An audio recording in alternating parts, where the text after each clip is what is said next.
Hey, what's going on, everyone? Welcome to another exciting week here inside Virtual Wholesaling Made Simple. Today, we have a really special call because I have a lot of people that reach out to me that ask me, Chris, what do you recommend for cold calling? Do you have any scripts that you recommend?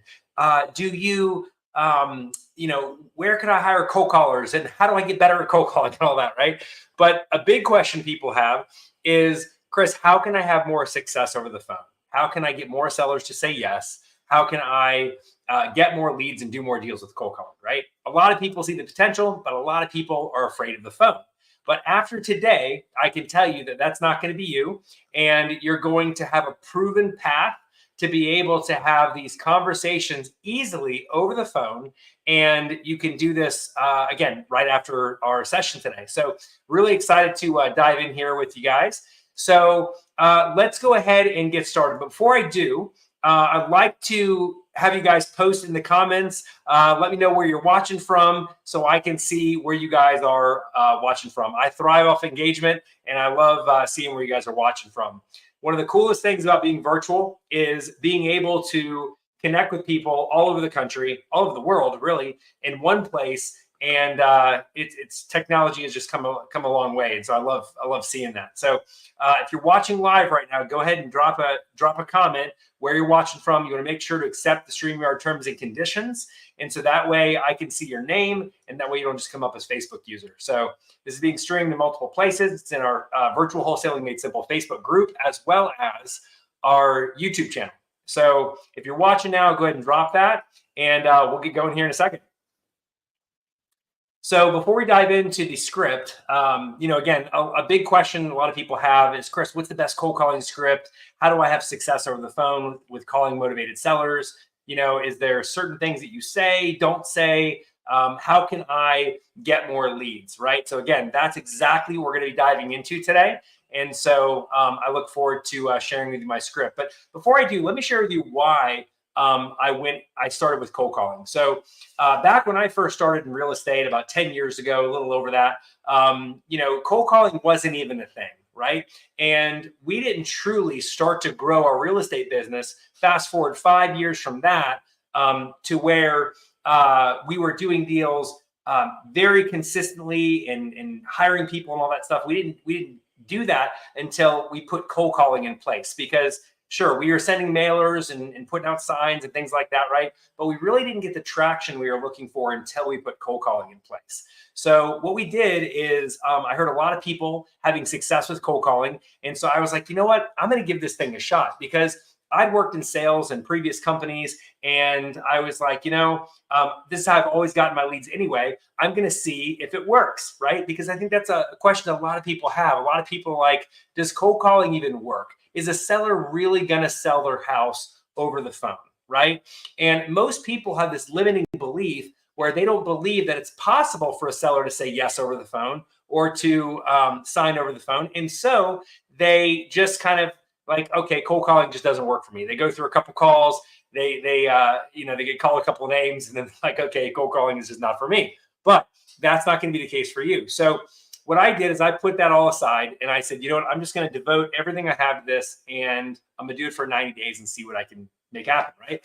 So I committed doing it myself for 90 days, and I got fantastic results over the phone. I realized it was a lot easier and faster to reach sellers over the phone than it was just kind of passively waiting for callbacks for my mail that I would send out, right? So what I love about cold calling is I don't have to wait for sellers to call me. I can proactively just reach out to them and get in touch with sellers like that. So cold calling is the fastest way to get in touch with motivated sellers and get leads and deals. So in a world of AI and everyone's talking about the future, the next thing, I'm telling you guys, strategies that are time tested and proven over time are going to thrive during this time. While everybody else is chasing shiny objects and the next big thing with ChatGPT and how that's going to automate conversations, you're going to be having conversations with sellers, being a real person, connecting and doing deals. So let everybody else get distracted while you guys focus on doing deals.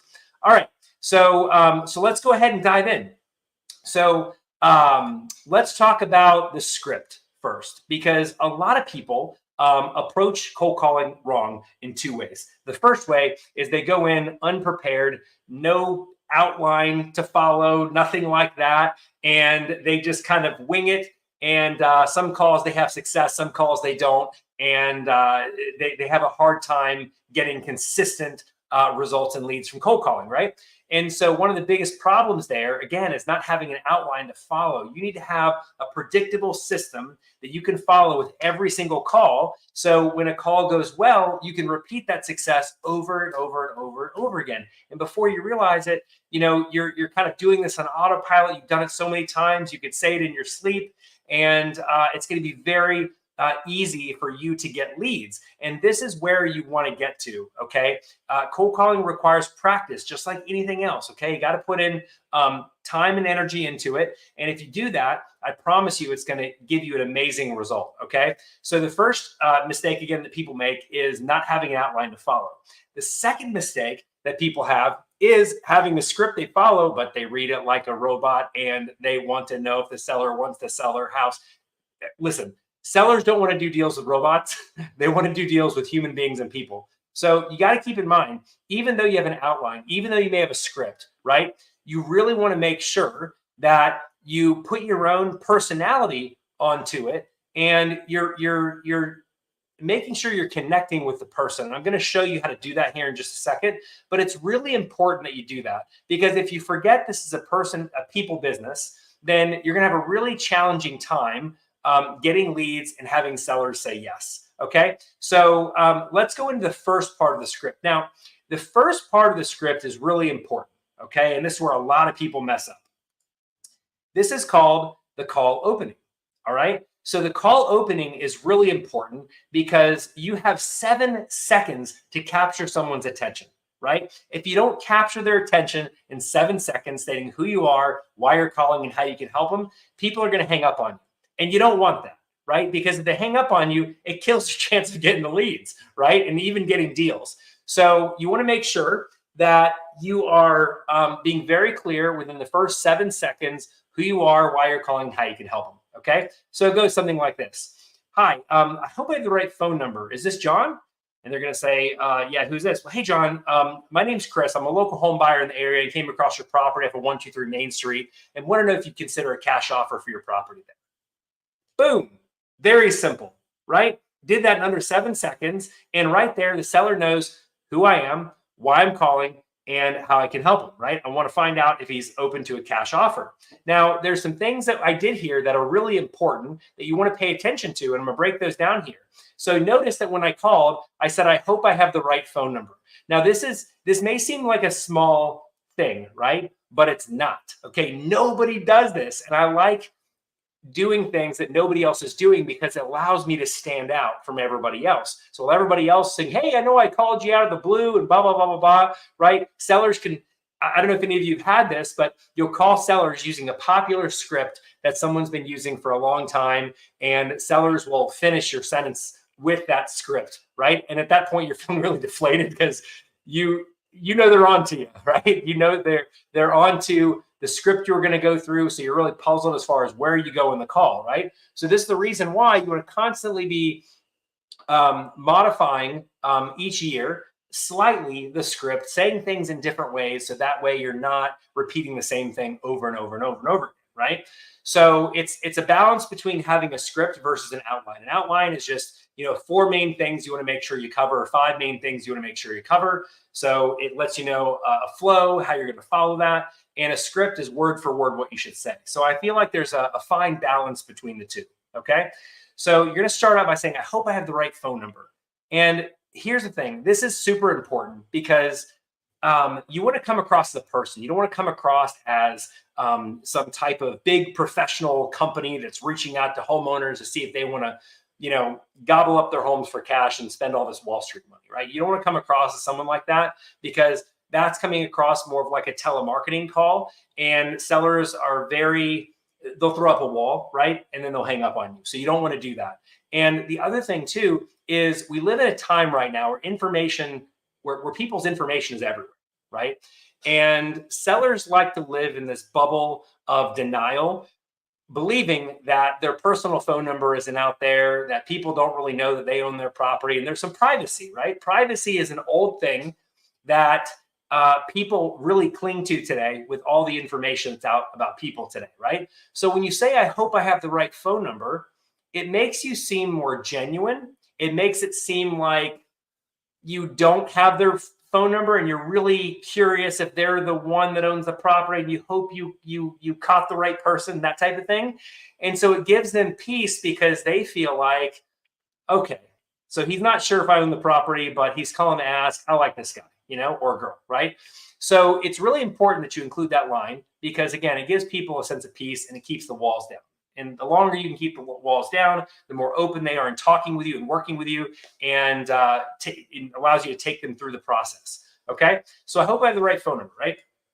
Then from there, I'm stating my name. My name's Chris. I was calling about a property I believe you own off of 123 Main Street. Again, I'm not saying I know you're the owner of this property and I'm calling you because I want to see if you want to sell, right? We're taking this slow, right? Because I believe you're the owner of the property. Okay, so this isn't telling them, I'm not creeping them out saying, hey, I know this was your number and I know it's you and I know you own the property, because that freaks people out, right? So what I do is we say, I believe, I was calling about the property I believe you own at 123 Main Street. Now, sometimes at this point, the sellers are going to say, hey, okay, well, what about it? All right, what about it? So this is where you're going to go in and you're going to state who you are. Okay, well, we're a local home. I'm a local home buyer and recently bought a few properties in the area and wanted to see if you consider a cash offer on your property, right? So when I do that, I basically say I'm a local home buyer. So I'm just Joe, local guy in the area, came across their property because I own a couple of properties in the area and wanted to see if they'd consider a cash offer for their property, right? So people like doing business with those they know, like, and trust. And immediately people trust you more if they know you're local, right? Or they know that you own property in the area. Because if you own property in the area, or you've flipped a few properties in the area, right? They're more likely to trust you because they know that you know what you're doing. Okay, you bought houses around their area and you know what you're doing. So this is really important. So a lot of little subtle things in this script that you want to make sure that you follow that can give you success over other people who are using different scripts or processes and not following this, right? So, so when you go through that, at that point, they're either going to say yes or no. Okay, if they say yes, fantastic. Let's move to the next stage here. So we're going to say the next stage, where you state how you can help them. You say, okay, great. Well, just to give you an idea, we purchase properties cash. We pay all the closing costs. There are no real estate commissions or fees. And the best part is we buy them in as-is condition. So you don't have to put a single cent into the property. So for an offer like that, how much would you take? Okay, so I've stated how I can help them, right? And what I'm doing there is finding out if they have a number in mind that they're considering, because we always want to get the sellers to say the number first. If you get them to say the number first, chances are that number may be lower than a number that you're thinking, right? This is why we don't just throw out offers out there. We want to find out how much the seller is hoping to get, because I might be thinking in my mind, yeah, I could probably do 150,000 for this property, but the seller says, if I can get 110, I'd be happy, right? Boom, done deal. Our job is to find out what number would make sense to the seller to make them comfortable moving forward today, right? And so this statement here, where we're stating how we can help them, this is super important because, again, it lets us know where their head's at. Because here, if they say, I want $250,000 for the property, you look at the property on Zillow, there's estimates like 267 or 259, they're probably not very motivated, right? So it kind of gives you an idea of where things are headed. Okay, we're going to drill down on price here in a minute to where you can tell if this person's really motivated or not in a second. But before we do that, we're going to move to the next stage. So we've stated how we can help them, right? We're not just asking if they consider an offer. We're asking if they consider a cash offer as is, no realtor commissions. We cover all the closing costs, all that. If it was an offer like that, how much would you take? And they're going to come back with a number and they're going to say, okay, I understand the type of offer this guy wants to make on the property. It's not going to be he's going to buy it, move in. It's going to be, he's going to buy it as is condition, and I'm probably going to be selling at a discount, right? So, so from there, once we state how we can help them and they give us a number, or they say something like, which is more common, you called me, why don't you tell me how much you can give me for the property, right? Fantastic. All right. So this may seem like a bad thing, but it's not. Okay. If you can get a number, fantastic. But if not, regardless, you're going to move to this next stage here. Okay. And this next stage is going to be gaining permission. So gaining permission is really important because we want, before we can put together an offer for the seller, we need to get some more information about this property, right? We need to know a little bit more about it. And even if the seller gave a number, we still need to know more about the property to see if that number is even something we can do, right? So at that point, we gain permission by saying, hey, so I can get a better understanding of the property or just get an idea of the condition. Would you mind if I ask you some questions? Right? And they're going to say, sure, go for it. Right? Now, this part is really important because now we're moving to the 4 pillars of motivation. So the 4 pillars of motivation are like this, right? We get 4 things from the seller. We want to know how much they're hoping to get for the property. We want to know if we made them an offer that was acceptable to them, or if we could agree in a number that made sense, right? How soon are they looking to move forward? So price, timeline, right? Motivation is the third one. So motivation, why are they looking at selling? And lastly, the condition.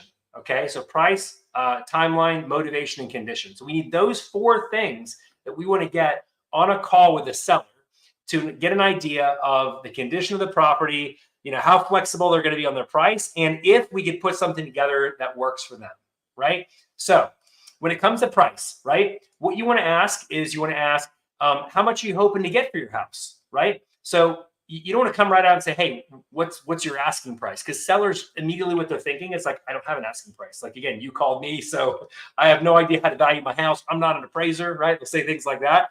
So it's really important that you phrase things in a way that are non-direct and non-threatening, so that way they feel comfortable giving you the information, right? So at this point, you know, you say, how much are you hoping to get for your house? Some people will say, oh, well, I really don't know, haven't thought about it. Again, you called me. Why don't you tell me how much you'd offer for the property? And at this point, we say something like, okay, well, I totally understand you don't have an exact number. Do you have like a ballpark range or somewhere where you need to be, right? And if they say, no, I don't have a ballpark range, say, okay, well, most sellers we find that we talk to who are serious about selling, right, usually have a number in the back of their mind, or a magic number, something that they'd be willing to accept if they were given an offer today. Do you have some type of number like that?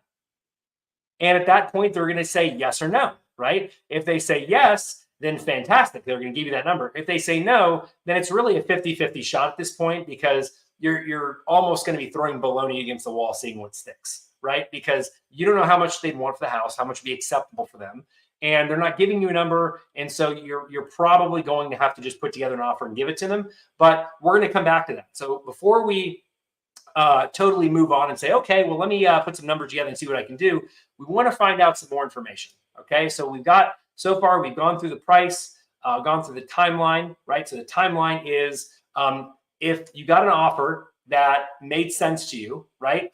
How soon are you looking to sell, right? Or how long have you been thinking about selling, right?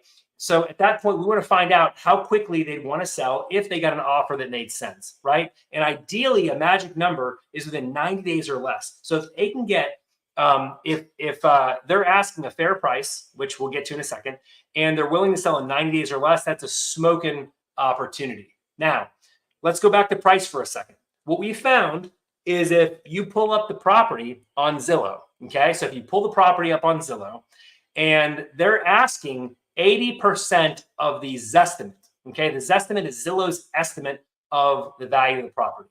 If they're asking 80% of that, all right, and they're willing to sell within 9 days or less, that is a smoking hot lead. And we found it only takes about 10 of those types of leads to get a deal under contract. So if they give you those 2 things, you'll know that you have a smoking red hot opportunity on your hands, right? So, so really important to find out the price, the timeline. So how long have they been thinking about selling? And then, okay, great. If you got an offer that made sense for you, would you consider selling within the next 90 days? Right? So that's kind of a follow-up question that you want to ask. And at that point, that'll let you know how motivated they are. So if they say, no, I'm not looking to sell for probably like 6 months, maybe a year, maybe, then you know that you don't want to spend too much more time with the seller because they're not looking to sell right now. And in our experience, when a seller says, I'm not looking to sell for 6 months, maybe a year, follow up with me, all those things, they don't turn into deals, right? At least not right away for a long time. So these are people that if you're using a dialer or something like that, you want to keep them in the dialer and just, come back around to them at some point, or put a note in there to follow up with them, 6 months down the road, whatever the case may be. If they say a year, follow up with them in 6 months. If they say, follow up with them in 4 months, follow up with them in 2 months, and so on. We usually cut the time in half. So, so let's see here. So next is the motivation, right? So we want to ask some things about motivation, right? So a big thing that can tell you a lot about a seller is, again, that how long you've been thinking about selling. They're going to kind of spill the motivation there, the how long they've been thinking about it. If it's even been something that's been on their mind, they may say something like, well, the reason why I've been thinking about selling is because X, Y, and Z. Right? They'll reveal that to you. They'll say something like, I just got a divorce and I want to sell the property, or I'm moving up north to downsize. That's a really popular one for us. And so they will tell you the reason why they want to sell. Okay. So you really want to find that out. And if they don't tell you, then you want to drill down a little bit more. So, it seems like a great property. What's got you wanting to sell? Right? That's a great way where you can drill down and find out exactly what their motivation is. Okay. And, from there, where you want to go is you want to spend most of your time on motivation. Motivation is really important because that's where the money is made. Because if someone says like they want a number that doesn't make sense, right? That's a price that's very high, but there's motivation there. A lot of wholesalers make the mistake of just kind of like throwing that lead away and saying, oh, this person's not motivated, right? But if there's a burning reason that they need to sell, like, I'm getting older, the property needs some work, I don't have the energy to keep it up. And so I am basically looking to sell the property to downsize and move in with my kids, right? Something like that. Or I'm looking to move to a retirement home, or I'm looking to buy a small condo on the beach, right? Something like that. So those are important things to know because that's your ammo. Whenever you make an offer to a seller and they say, no, it's not going to work, you're like, okay, well, you mentioned it was important to you to sell because the repairs are just kind of, getting to be too much for you. You're getting older and looking to downsize. So if you're not going to sell to me, then what are your next steps? Right? So how are you going to make that happen? And, you want to have a conversation back and forth with them a little bit, and maybe they'll come around and be like, you're right. I'll tell you what, if I'm going to sell today, the least I'd accept is X, Y, and Z. Right? So that motivation is going to be really important when you go to make the offer, because that's going to give you the leverage you need to help them make a decision that's in their best interest. And the best interest is moving on to whatever picture of life, whatever that looks like for them in the next stage. Okay. Whether that's moving in with their kids, whether that's downsizing, whether it's moving to a beach condo, whatever the case is. Right. But it's getting them out of that painful situation of not being able to take care of the house. The house continues to go down in value because it needs so much work, and you're getting them to realize that that's really important, right? So you're just kind of magnifying that, okay?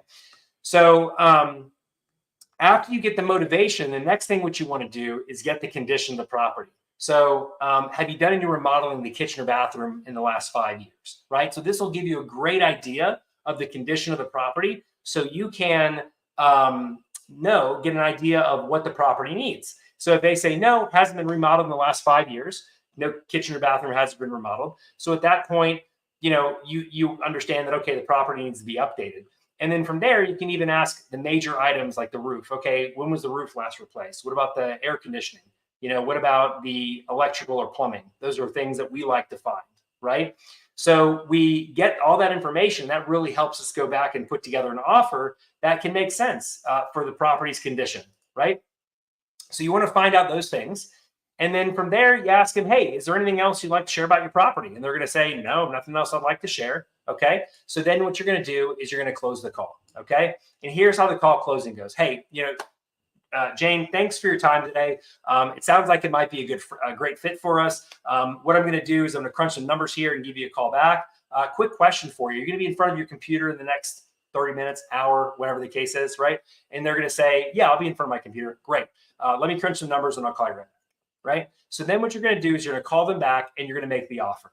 Okay. You're either going to tell them, hey, great news. I can go ahead and give you X, Y, and Z for your property. So the number that they told you, or what's going to happen is you're going to give them the number. Hey, based on everything you shared with me about the property, the condition, everything else like that, other properties that recently sold in the area, we're able to do, the most we're able to do is blank, and you give them the offer, right? But that's how you navigate a call with a seller, right, guys? Because if you can get the 4 pillars of motivation, that will tell you everything that you need to know about the property so you can put together an offer that makes sense. Now, I told you guys before how I would let you know at the end here how to identify if a seller's asking a fair price and when they're looking to sell, if that is going to make them most likely to sell. So there's 2 things, guys. If a seller, again, is asking 80% of his estimates, so Zillow's estimate of property,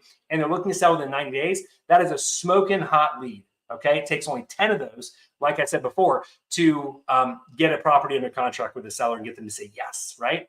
So those, you want to be on those really quick. You don't want to delay on those. And again, you want to get back to these sellers as quickly as possible. So the first call is where you're gathering information. Okay. You're trying to find out, is this seller going to be someone that I want to spend more time with? Right. And the second call is where you call back and make the offer. So that is the framework. So let's review the framework again. So what we have is we have the call opening. Then from there, we state who we are. We want to make sure we get this out in 7 seconds or less because we will lose their attention if we don't. Okay. Very, very important. Next, we're going to be stating how we can help them. Right. So we're very clear with, we're a local buyer in the area, and we just bought a few properties not too long ago. We want to see if they consider a cash offer for their property at 123 Main Street, right? So we're stating how we can help them. We're gaining permission. We're learning more about the property. We are asking questions in the next stage here, but we're getting the permission to dive a little bit deeper, okay? Next, we're getting the 4 pillars of motivation, okay? That's price, timeline, condition, and price, timeline, motivation, and condition, right? Those are the 4 things that we want to get. And if we can get those 4 things, that puts us in a great spot to be able to make an offer that could make sense for this seller. And then lastly, what we're going to do is we're going to close the call, and we are going to give them a call back within a time frame that we know we can crunch numbers on the property. You want to use our quick comping system that we have. If you watch the science of comping, some of the previous episodes we've done here in the group, you'll see how to value any house in 15 minutes or less, right? But again, you want to tell the seller a time frame that you can be confident you can give them a call back at, right? Because you're building rapport with the seller. And if you tell them you're going to call them back in 30 minutes, you don't call them back for an hour, that breaks that rapport chain with the seller. So you want to make sure you have a habit of doing what you say you're going to do. And the way you do that is being realistic with the time it takes you to value property, which if you start joining us on our Science of Comping series, you'll be able to see how to value any property in 15 minutes or less, right? So that's how we do it, guys. That is the script that we go through and how we navigate that. What questions do you guys have? Go ahead and drop those questions in the chat here. Love to answer those questions. Any questions you guys may have. Maybe if you want to throw in some obstacles that you faced on calls, I can help you overcome those and show you what could have been done to overcome that, and kind of go from there.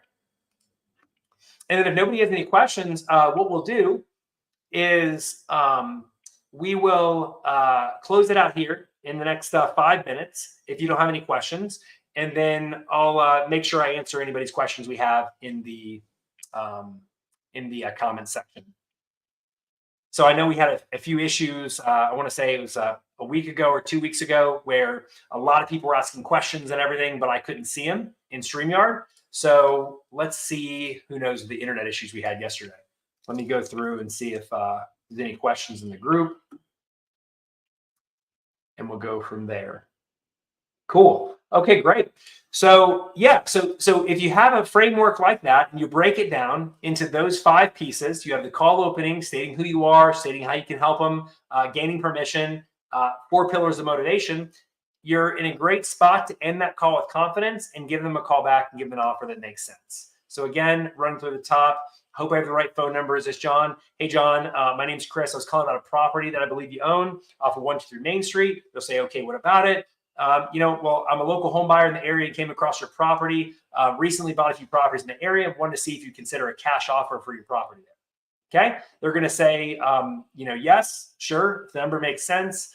You called me, give me an offer. Great. Well, we purchase properties cash. We pay all the closing costs. So there's no real estate commissions. And the best part is we buy them completely as is. So you don't have to put another cent into the property. So for an offer like that, how much would you take?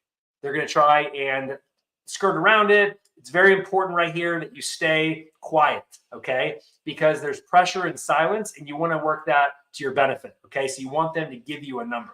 It's very tempting for people calling to just jump in and be like, well, if you can't come up with something, I can give you an offer, right? And you've lost all your leverage at that point. So you want to make sure not to do that, and you want to be comfortable in the silence because that's where the money's made, all right? So from there, you're going to get their permission to ask more questions about the property, whether they give you an offer, or they give you a number that makes sense to them or not. Then from there, you want to drill down the 4 pillars of motivation. Again, price, timeline, condition, price, timeline. Sorry, guys, I only got like a couple hours sleep last night. My baby kept me up. So we got price, we have timeline, we have motivation, and condition. 4, okay? So for price, have you thought about a number that you're looking to sell your house for, right? How much are you hoping to get for your house? You can ask a question like that. If we agree on a price, what type of time frame you're looking to sell in, that's timeline. Condition is, have you done any remodeling the kitchen or bathroom in the last 5 years, right?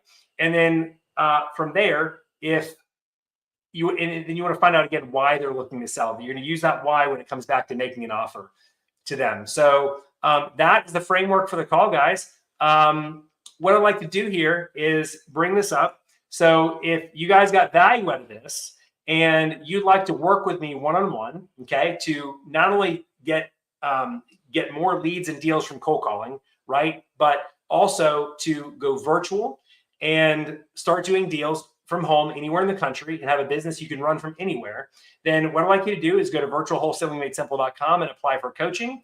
I don't accept everyone into the coaching, all right? So what I want you to do is be very detailed in your responses. And if I like what you have to say, I'll consider inviting you in.